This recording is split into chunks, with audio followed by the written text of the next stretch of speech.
شوہر کی موت نے مجھے اکیلا چھوڑ دیا تھا۔ میں نے اپنے 12 سالہ دیور کو اپنے ساتھ سلانا شروع کیا، لیکن ایک رات جب میں نے اسے آزمانے کی سوچی تو جو کچھ دیکھا اس نے میری آنکھیں حیرت سے پھٹی کی پھٹی رہ گئیں، کیونکہ دیور تو میں اپنے شوہر کی موت کے بعد بالکل ٹوٹ چکی تھی۔ وہ میری زندگی کا سہارا تھا، لیکن اب وہ اس دنیا میں نہیں تھا۔ گھر میں میری ساس، سسر یا نند کوئی نہیں تھا، بس میرا 12 سالہ دیور حسنین تھا۔ حسنین کو میں نے ہمیشہ اپنا چھوٹا بھائی سمجھا۔ وہ مجھے بابی ماں کہتا تھا، اور جب میری شادی ہوئی تھی وہ بہت خوش تھا، کہتا تھا مجھے نئی ماں مل گئی ہے۔ لیکن میری ماں مجھے بار بار سمجھاتی تھی کہ حسنین سے فاصلہ رکھو، وہ تمہاری ذمہ داری نہیں ہے۔ وہ کہتی تھی کہ حسنین بڑا ہو جائے گا، پھر تم دونوں کے درمیان پردہ لازم ہوگا۔ ہاں کی باتیں مجھے اچھی نہیں لگتی تھیں۔ مجھے لگتا تھا کہ وہ حسنین کے بارے میں غلط سوچتی ہیں۔ لیکن شوہر کی موت کے بعد جب میں بالکل اکیلی ہو گئی تو مجھے ماں کی باتیں یاد آنے لگیں۔ شوہر کے جانے کے بعد راتیں بہت مشکل ہو گئی تھیں۔ اکیلے سونے میں ڈر لگتا تھا۔ سردیوں کی راتیں تھیں اور حسنین کو میں نے اپنے ساتھ بستر پر سلانا شروع کر دیا۔ وہ 12 سال کا تھا، لیکن اس کی شکل و صورت ایسی تھی جیسے 20 سال کا جوان ہو۔ ایک رات جب دل میں عجیب سی بے چینی تھی، میں نے سوچا کہ حسنین کو آزما کر دیکھتی ہوں۔ آدھی رات کو جب میں نے اسے ہلایا، وہ گہری نیند میں تھا، لیکن جیسے ہی میرا ہاتھ اس کی طرف بڑھا، میری آنکھیں حیرت سے کھلی کی کھلی رہ گئیں۔ اس کے کمرے میں میرا زیور پڑا تھا جو میں نے تالوں میں چھپا رکھا تھا۔ یہ زیور اس کے ہاتھ کیسے لگا، یہ بات میرے لیے ناقابل یقین تھی۔ شوہر کی موت کے صرف 5 دن گزرے تھے۔ گھر میں بس میں اور حسنین رہتے تھے۔ حسنین اپنے بھائی کے رشتہ داروں کے ساتھ مصروف رہتا اور مجھے اچھا لگتا کہ وہ گھر دیر سے آتا۔ اس سے مجھے کچھ سکون ملتا تھا۔ لیکن ایک رات جب دروازے پر دستک ہوئی، میرا دل دک سے رہ گیا۔ حسنین کی آواز آئی، بابی دروازہ کھولیں۔ میں نے ڈرتے ڈرتے دروازہ کھولا۔ حسنین کے ہاتھ میں کھانے کی تھیلی تھی جس میں ہوٹل کا قورمہ اور نان تھے۔ اس نے کہا، بابی میں کھانا بنانا نہیں جانتا، آپ کے لیے باہر سے لایا ہوں، کھا لیں۔ اس کی باتوں میں معصومیت تھی، لیکن میری ماں کی باتیں میرے ذہن سے نہیں نکل رہی تھیں۔ اس نے کہا، بابی آپ اس کمرے میں رہیں، چھت والا کمرہ محفوظ نہیں۔ اب سب کو پتہ ہے کہ بھائی کی موت ہوگی، کوئی بھی بری نیت سے گھر آ سکتا ہے۔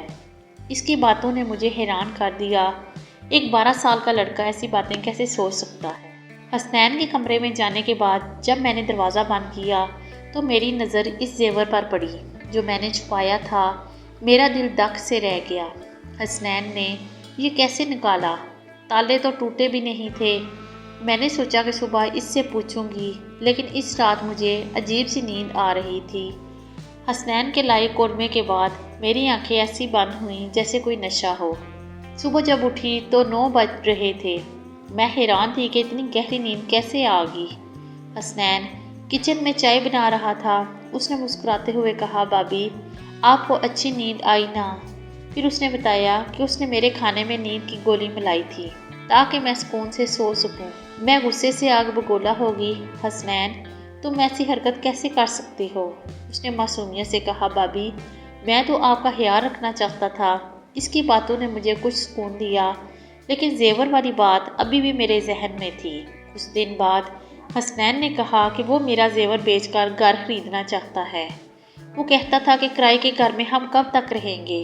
اس کی بات ٹھیک تھی، لیکن مجھے ڈر تھا کہ کوئی ہمیں دھوکہ نہ دے دے۔ میں نے اپنے میکے والوں سے مشورہ کیا، لیکن انہوں نے کہا کہ میں ان کے گھر آ جاؤں۔ میں جانتی تھی کہ میرے بھائی مجھے سہارا نہیں دیں گے۔ آخرکار میں نے حسنین کو زیور بیچنے کی اجازت دے دی۔ اس نے 2 دن میں گھر کے کاغذات لے آئے۔ میں حیران تھی کہ ایک 12 سالہ لڑکا یہ سب کیسے کر سکتا ہے، لیکن اس کی سوچ بڑوں جیسی تھی۔ ایک رات حسنین نے کہا کہ اسے مجھ سے اہم بات کرنی ہے۔ اس کی نظروں میں عجیب سی بے چینی تھی۔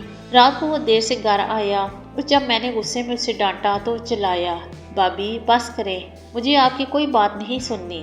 اس کا غصہ دیکھ کر میں سکتے میں آ گئی۔ پھر اس نے ایسی بات کہی جس نے میری دنیا ہلا دی، بابی آپ مجھ سے شادی کر لیں ورنہ آپ کافر ہو جائیں گی۔ میری آنکھیں حیرت سے پھٹی کی پھٹی رہ گئیں۔ میں نے اسے ڈانٹا، تم ایسی باتیں کیسے سوچ سکتے ہو؟ تم تو مجھے ماں کہتے ہو۔ وہ خاموشی سے مجھے دیکھتا رہا اور میں ڈر کے مارے اپنے کمرے میں چلی گئی۔ اگلی صبح جب میں نے اس کے کمرے کا دروازہ کھٹکھٹایا تو کمرہ خالی تھا۔ حسنین غائب تھا اور گھر کا دروازہ باہر سے بند تھا۔ میرا غصہ آسمان پر تھا۔ میں نے میکے جانے کا فیصلہ کیا، لیکن پھر خیال آیا کہ میں عدت میں ہوں۔ رات کو کچھ لوگوں نے دروازے پر دستک دی۔ وہ محلے کے لوگ تھے جو غصے میں تھے۔ انہوں نے کہا کہ میں اور حسنین محلے کو بدنام کر رہے ہیں۔ تم بیوہ ہو، اپنے میکے جاؤ، یہاں اکیلے دیور کے ساتھ رہنا ٹھیک نہیں۔ ان کی باتوں نے میرا دل توڑا۔ میں نے دروازہ بند کیا اور اپنا سامان باندھنے لگی۔ حسنین نے میرے بارے میں غلط باتیں پھیلائی تھیں۔ میں نے فیصلہ کیا کہ اب اس گھر میں نہیں رہ سکتی۔ دنیا اکیلی عورت کو کھا جاتی ہے اور میں اس کا شکار نہیں بننا چاہتی تھی۔